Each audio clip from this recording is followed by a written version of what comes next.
We're here at Cambridge Raceway, the scene of Zachary Butcher's biggest success to date when he was victorious in the race last year. It's a great opportunity today for myself, Zachary and Romeo here behind us to head out on track and see how it unfolded.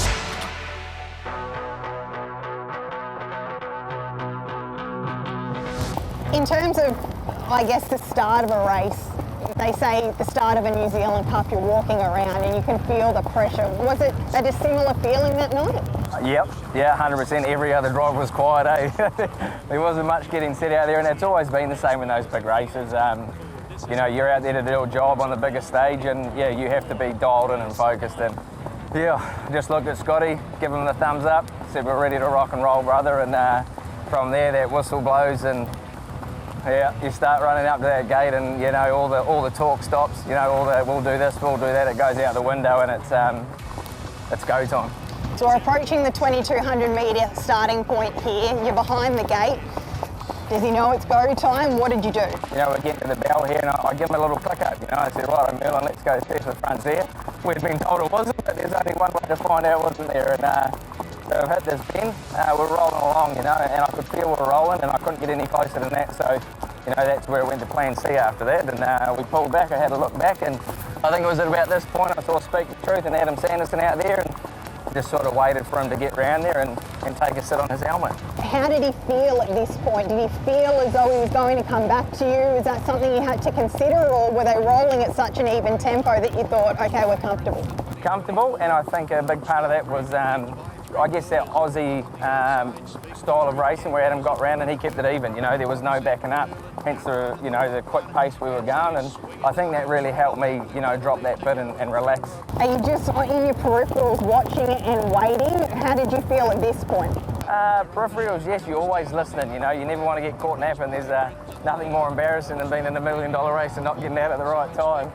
So yeah, like I said, we were clicking up down the back. I had a look at Nat at this point, and old Don't Stop Dreaming, he was pricking his ears, and she had a fair tight hold of him, and I thought, oh, this is going to be a big ask to come off the fence here and try and pick her up. So sort of getting up to the quarter here, and that's where it come to business time. Josh moves to your outside wheel. You don't move it instantaneously, but you're able to move him on the track. Did you have to wait to a certain point, or was it just about getting Merlin comfortable? For me, I was waiting, it's about this point here, the 250, 300.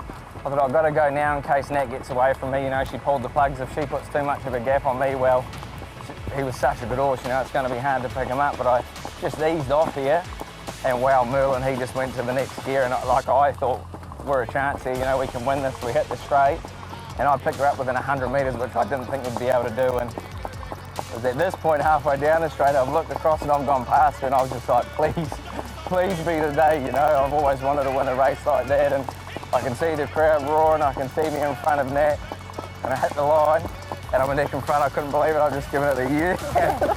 You beauty. There's a head shake, there's a slap of the leg. It's like you couldn't believe what had just happened. It was that feeling, you know. Also a bit of relief.